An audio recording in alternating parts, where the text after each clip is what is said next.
Hello friends, welcome back to my YouTube channel. आज के इस वीडियो में आप सभी का बहुत बहुत स्वागत है। फ्रेंड्स, आज के इस वीडियो में हम सभी बात करने वाले हैं सेल्स बुक और सेल्स जर्नल के बारे में। इससे पहले की वीडियो में हम बात कर चुके हैं परचेज बुक और परचेज जर्नल के बारे में। हमने उसमें पढ़ा था कि परचेज बुक और परचेज जर्नल कब बनाया जाता है, उसमें कौन कौन से व्यवहारों की प्रविष्टि होती है। तो अगर आप सभी ने अभी तक वो वीडियो नहीं देखा है तो आप सभी उस वीडियो को जा करके देख सकते हैं। तो आइए दोस्तों, अब हम अपना सेल्स बुक और सेल्स जर्नल स्टार्ट करते हैं। तो दोस्तों, मेरा नाम यश सोनी है और अगर आप सभी ने अभी तक हमारे इस चैनल को सब्सक्राइब नहीं किया है तो प्लीज़ इसे सब्सक्राइब करें, लाइक और इसके बगल के बेल नोटिफिकेशन को भी दबा दें, इसे लाइक करें। और अगर आप सभी को कुछ भी डाउट होता है तो आप इसे हमसे कमेंट में पूछ सकते हैं। तो आइए दोस्तों, हम अब इस चैप्टर को स्टार्ट करते हैं। तो दोस्तों, इसमें आइए सबसे पहले देख लेते हैं कि सेल्स बुक या सेल्स जर्नल होता क्या है। तो सेल्स इस बही में केवल उधार माल के विक्रय की प्रविष्टि की जाती है। माल का नकद विक्रय या संपत्ति का नकद विक्रय या उधार विक्रय की प्रविष्टि हम इसमें नहीं करते हैं। तो दोस्तों, सेल्स बुक और सेल्स जर्नल भी बिल्कुल सेल्स बुक और सेल्स जर्नल में हम केवल उन्हीं व्यवहारों की प्रविष्टि करते हैं जिनको हम उधार माल बेचते हैं। जैसे कि मान लीजिए कि एक राजीव नाम का लड़का है, ठीक है, हमने उसको उधारी में 1 किलो चावल बेचा, लेकिन किसमें, उधार में, नकद नहीं, उधार पे हमने उसे 1 किलो चावल बेचा। तो इसकी प्रविष्टि हम सेल्स बुक में करेंगे। लेकिन अगर इसी जगह पर हमने उसे 1 किलो चावल नकद बेचा होता है तो हम इसकी प्रविष्टि इसमें नहीं करते हैं, ठीक है। इसके अलावा यदि हम किसी संपत्ति का उधार विक्रय करते हैं, जैसे कि हमने किसी संपत्ति, इससे पहले की वीडियो में हमने परचेज बुक और परचेज जर्नल के बारे में माल और संपत्ति के बीच में डिफरेंस देखा था। तो अभी मैं यहाँ पर उस बारे में बात नहीं करूँगा, मैं सीधा आगे बढ़ूँगा। तो हमने संपत्ति को हम जब उधार बेचते हैं, मतलब कि जैसे कि हमने व्यवसाय को चलाने के उद्देश्य से लाया था कंप्यूटर को, ठीक है, और अगर कंप्यूटर को हम बेचते हैं तो हम उसे उसकी एंट्री इसमें नहीं करेंगे। इसमें केवल उन्हीं व्यवहारों की प्रविष्टि करेंगे जिसको हम व्यवसाय में लाभ कमाने के उद्देश्य से लाते हैं, ठीक है। अब हम देख लेते हैं इसका प्रारूप, मतलब कि फॉर्मेट क्या होता है। अब हम इसका फॉर्मेट देख लेते हैं। तो दोस्तों, यहाँ पर इसके फॉर्मेट में भी हम इसका फॉर्मेट बिल्कुल परचेज बुक की तरह ही है। इसमें भी डेट है, पर्टिकुलर है, इनवॉइस नंबर है, लेजर फॉलियो है, डिटेल ऑफ अमाउंट है। बस यहाँ पर हमने परचेज की जगह पर सेल्स कर दिया है। यहाँ पर इनपुट CGST की जगह आउटपुट CGST लगाते हैं। जैसा कि हमने जर्नल में पढ़ा ही हुआ है कि जब भी हम किसी को माल बेचते हैं तो हम आउटपुट CGST या SGST लगाते हैं। और यहाँ पर IGST है और यहाँ पर टोटल अमाउंट, ठीक है। यहाँ पर टोटल 10 कॉलम है। आइए दोस्तों, अब हम विक्रय बही से संबंधित कुछ सवालों को देखते हैं। तो आइए दोस्तों, अब हम विक्रय बही से संबंधित कुछ सवालों को देखते हैं और उन्हें हल करते हैं। तो दोस्तों, ये रहा हमारा सवाल। इसमें हमें कहा गया है 2020 जनवरी 10 को हमने sold goods to Bhavesh Chandak Mahasamund. List price हमें 42,500 है। ट्रेड डिस्काउंट हमें 10% दिया हुआ है। यहाँ पर 16 तारीख को हमें कहा गया है sold goods to Bhagwati and sons Durg on credit, मतलब कि उधारी पर हमने भागवती और सन्स दुर्ग को माल बेचा है। List price 30,000, trade discount 12%। यहाँ पर हमें 24 तारीख को कहा गया है sold goods to Basant and company Dhamtari on list price 12,000 और ट्रेड डिस्काउंट 5%, ठीक है। अगली वाली एंट्री में कहा गया है goods sold to Bhojram and bros Bilaspur for cash, list price. तो दोस्तों, यहाँ पर हमें क्या कहा गया, हमने माल को किसने बेचा है, कैश में बेचा है। तो हम इसकी प्रविष्टि सेल्स बुक में नहीं करेंगे क्योंकि यहाँ पर कैश में हमने माल को बेचा है। तो जब ये माल को कैश में बेचते हैं तो हम उसकी प्रविष्टि इसमें नहीं करते हैं। तो आइए दोस्तों, हम देखते हैं कि इसकी एंट्री कैसे होगी। तो अगर आप सभी को इसका स्क्रीनशॉट लेना था, सभी फटाफट से इसका स्क्रीनशॉट ले सकते हैं।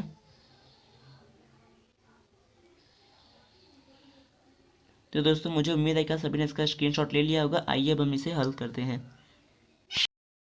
तो दोस्तों, यहाँ पर हमने सेल्स बुक का फॉर्मेट पहले से ही तैयार रखा हुआ है। इसमें डेट है, पर्टिकुलर है, इनवॉइस नंबर है, लेजर फॉलियो है, डिटेल ऑफ अमाउंट है, आउटपुट SGST और आउटपुट CGST है और यहाँ टोटल अमाउंट भी दिया हुआ है, ठीक है। तो आइए दोस्तों, अब हम इसकी एंट्री करते हैं। यहाँ पर हमें सबसे पहले कहा गया है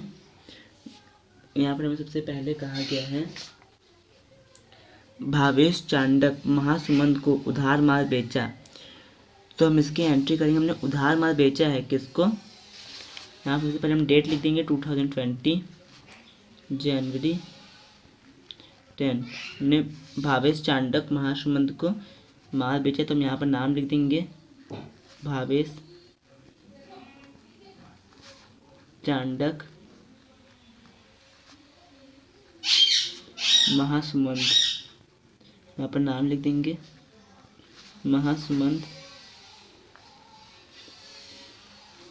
यहाँ पर हमने कितने में माल बेचा है, हमने 42,000, हमने माल को 42,500 में बेचा है। अब हम यहाँ पर 10% ट्रेड डिस्काउंट घटा देते हैं, जितना भी हमें ट्रेड डिस्काउंट दिया है लेस कर देंगे। ट्रेड डिस्काउंट को हम ट्रेड डिस्काउंट को लेस कर देंगे। कितना ट्रेड डिस्काउंट है, 10% का, तो 42,500 का 10% कितना होगा, हम यहाँ पे निकालते हैं।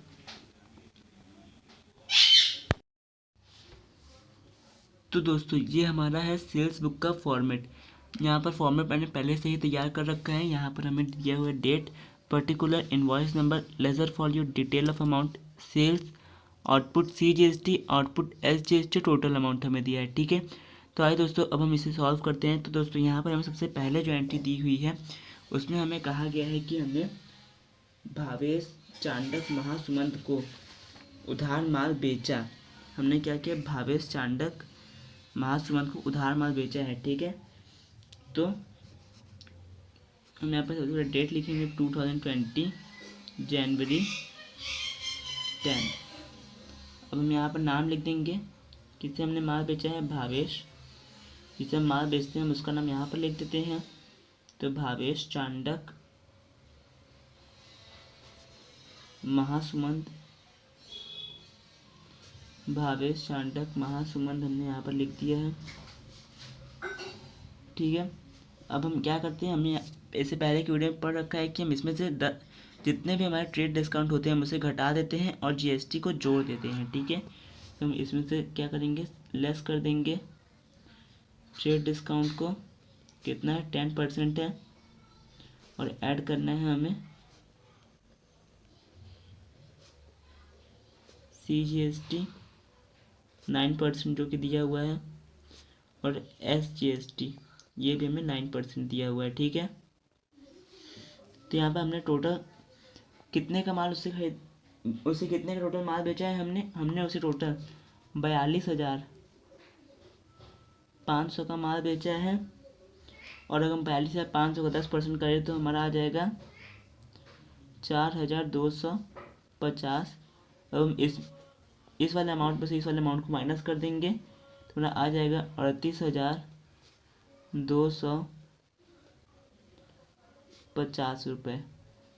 ठीक है, अब हम इस पर अगर GST की दर देखें 9% के हिसाब से तो हमारा आ जाएगा 3,442.50, 3,442.50।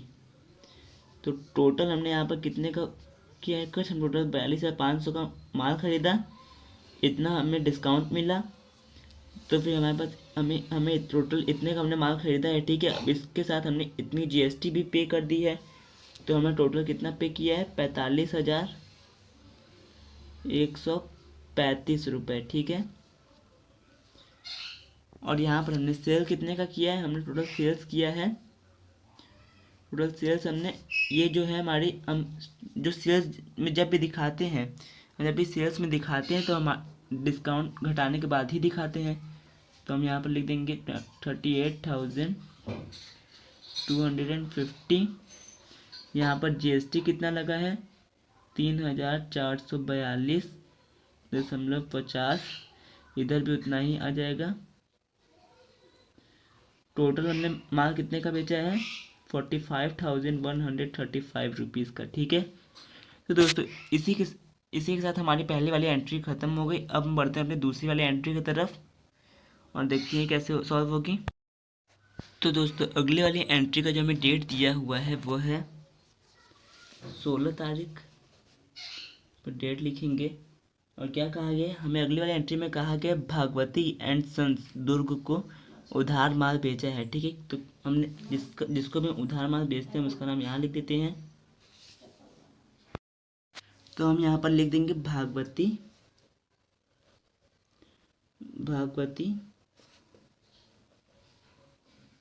एंड सन्स दुर्ग। हम जिसको भी माल बेचते हैं उसका नाम हम यहाँ पर लिख देते हैं।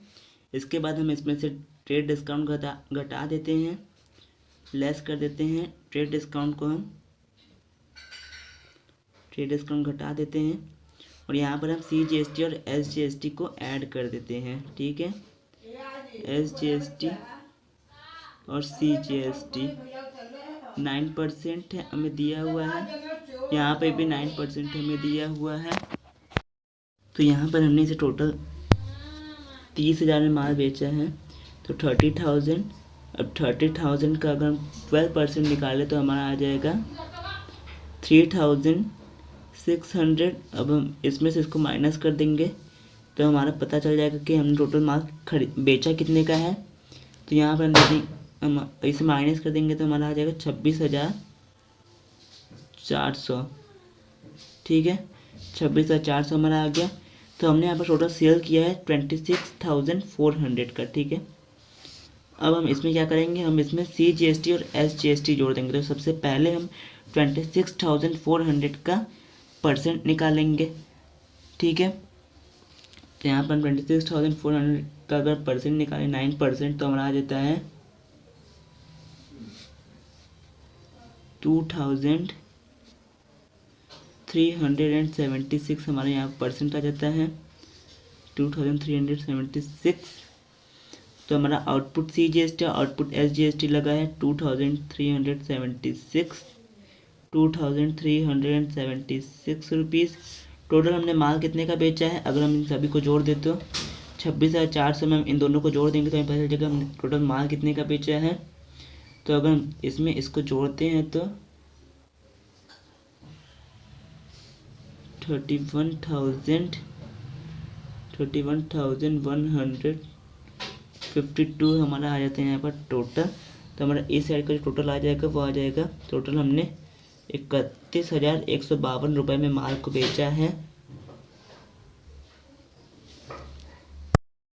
तो दोस्तों अब हमें हमारी अगली एंट्री में कहा गया है बसंत एंड धमतरी को उधार माल बेचा है हमने। ठीक है, तो डेट क्या दिया हुआ है, हमें डेट दिया हुआ है, हमें डेट यहाँ पर 24 तारीख का डेट दिया है। तो यहाँ पर लिख देंगे 24 हमने यहाँ पर लिख दिया।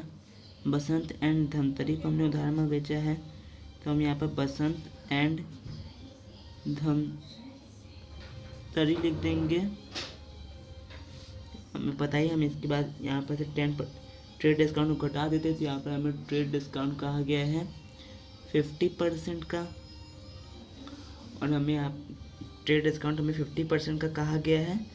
और यहाँ पर अब हम CGST और SGST को ऐड कर देंगे। ऐड SGST 9% और CGST 9%। तो हमने यहाँ पर टोटल कितने अमाउंट में इसको माल बेचा है, हमें यहाँ पर लिस्ट प्राइस दी हुई है 12,000 दी हुई है 12,000। अब 12,000 का जब हम 12,000 का 15% निकालेंगे तो आ जाएगा 1,800। ये हमारा आ गया 50%। अब हम इसमें से इसको माइनस कर देंगे तो हमारा पता चल जाएगा हमें कि हमने माल बेचा कितने का है, 10,200। यहाँ पर हम लिख देंगे 10,200 का हमने माल बेचा है। अब हम यहाँ पर GST को अगर जोड़ेंगे तो 10,200 का 9% कितना होगा, 918। पहले हम इस 918 और 918। अब हमें GST पता चल गया है दोस्तों। यहाँ पर हमें CGST और SGST की जो दर है वो 918 रुपये दिए हुए हैं। हम यहाँ पर लिख देंगे 918। अब हम इन सभी को जोड़ देंगे तो हमारा टोटल कितना आ जाएगा, तो तो हमारा आ जाएगा 12,036 रुपीज़। ठीक है, ये हमारा आ गया टोटल। यहाँ पर भी हम टोटल लिख देंगे 12,036। अब सिंपली हम इन सभी का टोटल कर देंगे तो हमारा सेल्स बुक बनके तैयार हो जाएगा। तो दोस्तों यहाँ का तो हमारा टोटल हो ही चुका है 12,036 तक का। अब हम इस साइड का अगर अपना टोटल करें तो हमारा आ जाएगा,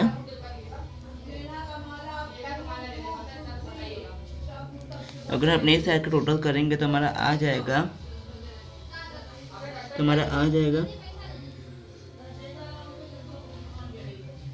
74,850।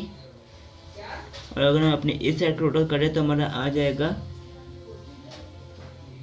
6,736.50 पैसे। अगर अपने इस साइड का भी टोटल करेंगे तो हमारा इतना ही है, क्योंकि ये दोनों CGST और SGST दोनों बराबर ही होते हैं हमेशा। 6,736.50। अब हम अपने इस साइड का टोटल कर देंगे, टोटल अमाउंट का टोटल कर देंगे तो हमारा आ जाएगा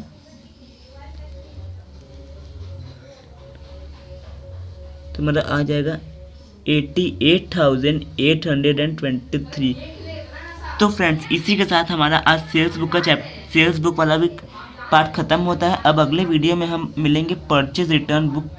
अब अगले वीडियो में हम बात करेंगे परचेज रिटर्न बुक और परचेज रिटर्न बुक के बारे में और सेल्स रिटर्न बुक के बारे में अगले वीडियो में हम बात करेंगे। तब तक के लिए बाय बाय दोस्तों। और अगर आप सभी ने हमारे इस वीडियो को सब्सक्राइब नहीं किया तो प्लीज़ इसे सब्सक्राइब करें, लाइक करें। और अगर आप सभी कुछ भी डाउट हो तो आप हमें कमेंट में पूछ सकते हैं। तब तक के लिए बाय बाय।